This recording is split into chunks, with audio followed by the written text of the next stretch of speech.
और बच्चों क्या हालचाल। आज हम लोग बात करेंगे कंपैरेटिव स्टेटमेंट के बारे में। उससे पहले हम ये समझते हैं कि फाइनेंशियल एनालिसिस क्या होता है, उसके बारे में थोड़ा सा डिटेल में समझ। देखो, फाइनेंशियल एनालिसिस का मतलब है हम अपने जो फाइनेंशियल स्टेटमेंट है, यानी कि अपने पास प्रॉफिट एंड लॉस अकाउंट है, बैलेंस शीट है, उनकी इंफॉर्मेशन को यूज करके कुछ और डेटा एक्सट्रैक्ट करें, उनके कंपैरिजन को शो करें, उनके रेशियोज को शो करें, इनफ्लो और आउटफ्लो को बताएं, और जो डेटा हमने एक्सट्रैक्ट किया है उसको डिफरेंट डिफरेंट डिसीजन लेने के लिए हम लोग यूज करें या प्रेजेंट करने के लिए यूज करें। ठीक है, तो हम लोग उसी में। अच्छा, फाइनेंशियल एनालिसिस के टूल्स क्या होते हैं, पहले उसकी बात कर लेते हैं। Comparative, common size, trend analysis, ratio analysis, cash flow statement, fund flow statement, break even point analysis and many more. मतलब हम कई तरीके से फाइनेंशियल स्टेटमेंट एनालिसिस कर सकते हैं। चलिए ठीक है, अब हम सबसे पहले बात करते हैं कंपेरेटिव स्टेटमेंट के बारे में। ठीक है, तो कंपेरेटिव स्टेटमेंट कैसे बनते हैं, क्या होता है, उन सब चीजों को हम डिटेल में समझेंगे। कंपेरेटिव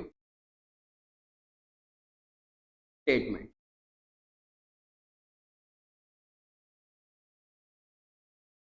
कंपेरेटिव स्टेटमेंट ऑर्गेनाइजेशन बनाती है अपने दो पीरियड के डेटा को कंपेयर करने के लिए। जनरली यही होता है, जैसे मान लो लास्ट ईयर और करंट ईयर के डेटा है, उनको हम पास पास में रखेंगे, हम चेक करेंगे कि उनमें कितना चेंज आया, कितना परसेंट चेंज आया। चेंज इंक्रीज और डिक्रीज दोनों हो सकता है, ठीक है ना। तो हम लोग क्या करेंगे बताओ, अपने खुद के डेटा कंपेयर करेंगे, उससे हमें न्यू इंसाइट मिलेगी, मतलब हमें अपने बिजनेस के बारे में पता चलेगा कि हमारा बिजनेस जो है लास्ट ईयर से करंट ईयर में कितना बेटर हो पाया है, क्या इंक्रीज हुआ है, क्या डिक्रीज हुआ है, और कितना परसेंटेज से इंक्रीज और डिक्रीज हुआ है। तो कंपैरेटिव स्टेटमेंट अपने को ये बताता है। कंपैरेटिव स्टेटमेंट ने अपने को क्या बोला कि पहले आप करंट ईयर, प्रीवियस ईयर का डेटा रखो, फिर करंट ईयर का डेटा रखो और उनको कंपेयर करो। ठीक है ना। तो जब हम कंपेयर करेंगे, जैसे मान लो ये हो गया प्रीवियस ईयर का डेटा और ये हो गया करंट ईयर का डेटा, और इन दोनों को यदि हम कंपेयर करेंगे, ठीक है ना, तो ये कंपैरिजन कैसे हो रहा है बताओ, हॉरिजेंटली हो रहा है। तो इसको हम horizontal analysis of financial statement भी बोलते हैं। चलिए ठीक है, इसके अलावा हम इसको और क्या बोलते हैं, इंटर पीरियड कंपैरिजन। क्या बोलते हैं, इंटर पीरियड कंपैरिजन। ठीक है, इसके अलावा इंट्रा फर्म कंपैरिजन। मतलब क्या हुआ, इंटर पीरियड मतलब एक पीरियड का दूसरे पीरियड से कंपैरिजन। इंट्रा फर्म मतलब एक ही फर्म के 2 साल के डेटा लेके उनके बीच में कंपैरिजन। ठीक है, तो ये इसके कुछ नेम हैं जो आपको एमसीक्यू में पूछे जा सकते हैं। चलिए ठीक है, जो हम कंपैरेटिव स्टेटमेंट बनाते हैं, इसमें हम लोग दो टाइप के स्टेटमेंट सीखेंगे। दो टाइप के कौन कौन से, एक तो हम सीखेंगे कंपैरेटिव बैलेंस शीट। ठीक है, दूसरा हम सीखेंगे comparative statement of profit and loss. तो हम लोग दो चीजें सीखेंगे, कंपैरेटिव बैलेंस शीट और कंपैरेटिव क्या सीखेंगे दूसरा, पी एंड एल। ये दो चीजें हम लोग यहाँ पे कवर करेंगे। ठीक है, तो सबसे पहले हम बात करते हैं कंपैरेटिव बैलेंस शीट की, पूरा फॉर्मेट समझते हैं। यदि आपने बैलेंस शीट वाला चैप्टर, मतलब financial statement of a company, वो चैप्टर पहले नहीं किया है तो सबसे पहले उसे कंप्लीट करो, उसके बाद में इस चैप्टर पे आओ, आपको ज़्यादा आसानी रहेगी। आपको बैलेंस शीट और प्रॉफिट एंड लॉस का फॉर्मेट ऑलरेडी पता रहेगा, तो सबसे पहले उसे कवर करो। देखो, बहुत इजी टॉपिक है, एग्जाम के अंदर वैल्यू भी रखता है। इसमें अपने को हो सकता है कैलकुलेशन में थोड़ा सा टाइम लग जाए, इसके अलावा किसी चीज़ में टाइम नहीं लगेगा, इजीली आप लोग कर सकते हो। ठीक है ना। जो बच्चे बोलते हैं ना सर पास कैसे हूँ, तो उनके लिए ये रामबाण इलाज है, पास होने में काफ़ी हेल्प करता है। तो मैं यहाँ पे पहले लिख देता हूँ कंपेरेटिव बैलेंस शीट। ठीक है, फॉर्मेट बना देते हैं बैलेंस शीट का। पर्टिकुलर्स, अपने को पता है हम नोट नंबर लिखते हैं, नोट नंबर की यहाँ पे कोई रिक्वायरमेंट नहीं है। ठीक है, क्योंकि बैलेंस शीट ऑलरेडी बन चुकी है।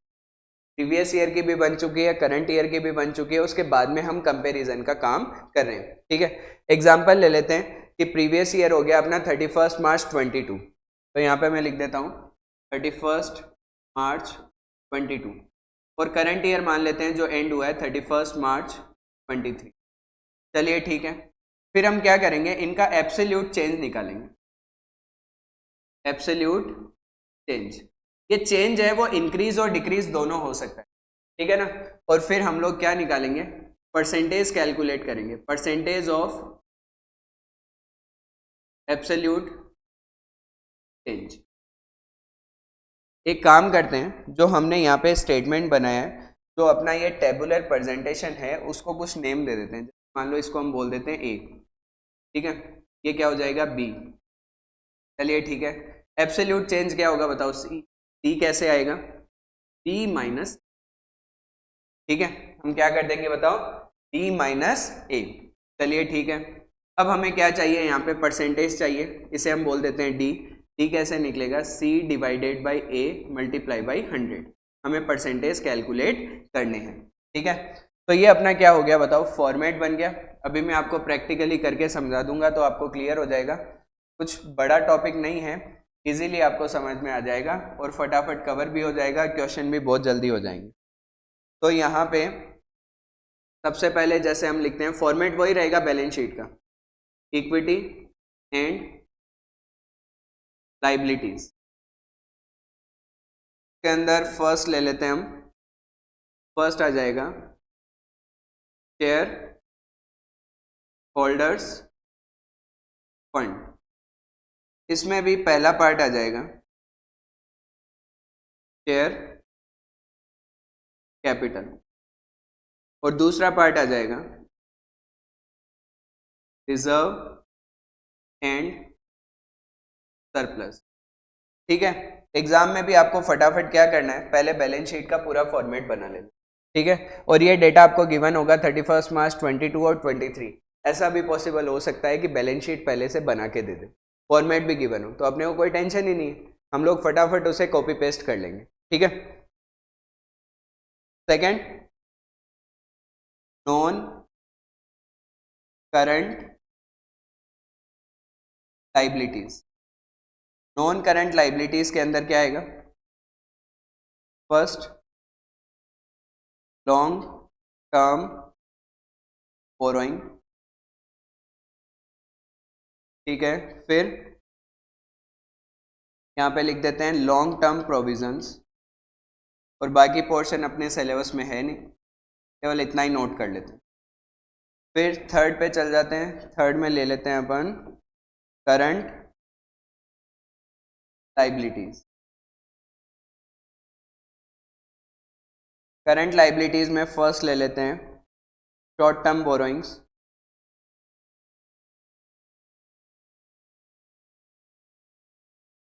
ठीक है, फिर क्या, शॉर्ट टर्म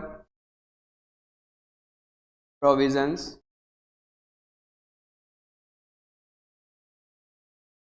ट्रेड पेबल्स,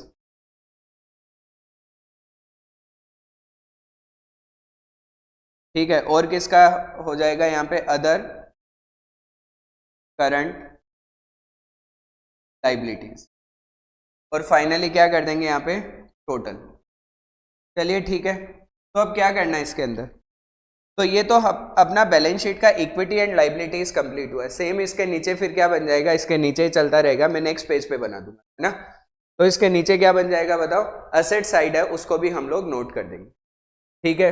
अब समझते हैं, जैसे मान लो शेयर कैपिटल लास्ट ईयर में मान लेते हैं 5 लाख है, और करंट ईयर में मान लो हो गया 7 लाख, तो कितना इंक्रीज हुआ, 7 माइनस 5 2 लाख, और पॉजिटिव इंक्रीज हुआ है।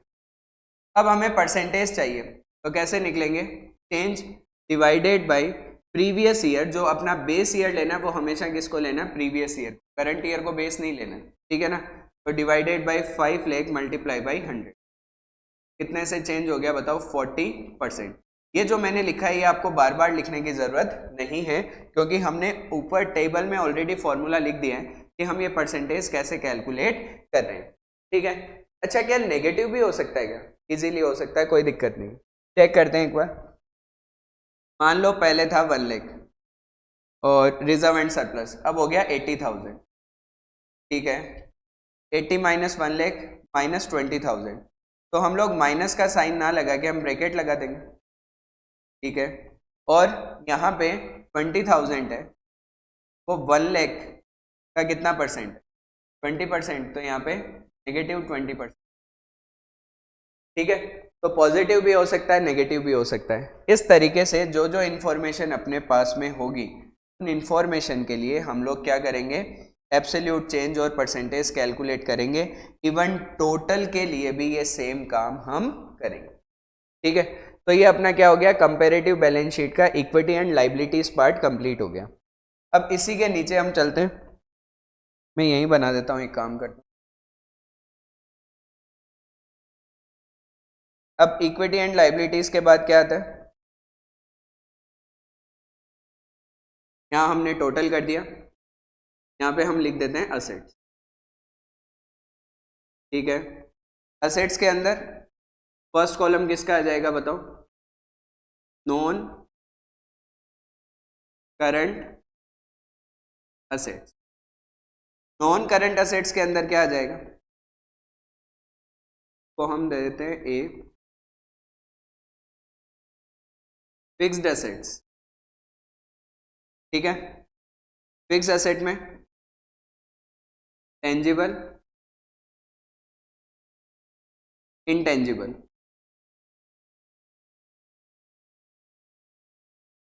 और क्या आएगा इसमें, नॉन करंट इन्वेस्टमेंट, ठीक है। फिर लोन्स एंड एडवांसेस जो हमने दिए हुए, ठीक है। चलो फिर क्या आ जाएगी, करंट असेट्स। क्या हमें एग्जाम में ये सारा लिखना है, नहीं, जितना क्वेश्चन में गिवन हो केवल उतना ही लिखना है, अपने को ये सब कुछ कंप्लीटली लिखने की जरूरत नहीं है। करंट असेट्स आ जाएगा, तो करंट असेट में हम लोग नोट कर देंगे, जैसे मान लो फर्स्ट आ गया इन्वेंट्रीज, इन्वेंट्रीज। फिर सेकंड आ जाएगा, जैसे मान लेते हैं इन्वेंट्रीज के बाद में ट्रेड रिसीवेबल, ठीक है। Cash and cash equivalent, short term investment,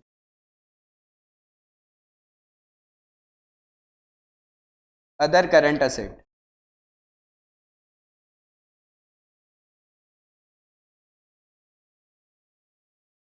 ये सब आ जाएगा। फाइनली टोटल कर देंगे। क्या इनमें भी सेम करना है, एकदम सेम करना है, कुछ भी सोचने की जरूरत ही नहीं, ठीक है। बस मैंने आपको फॉर्मेट बना के ये चीजें समझाई है कि किस तरीके से आपको कंपैरेटिव बैलेंस शीट कंप्लीट करनी है, ठीक है। अब जब हम क्वेश्चन प्रैक्टिस करेंगे नेक्स्ट वीडियो में तो आपको समझ में आ जाएगा एकदम क्लियरली। हम दोनों टाइप के क्वेश्चन देखेंगे जिसमें कंप्लीट बैलेंस शीट गिवन हो, और सेकंड हम वो देख लेंगे जिसमें पूरी बैलेंस शीट नहीं गिवन है, केवल इन्फॉर्मेशन गिवन है। पूरी बैलेंस शीट अपने को प्रिपेयर करनी है और उसके बाद में हमें क्वेश्चन को सॉल्व करना है। चलिए मिलते हैं नेक्स्ट वीडियो में।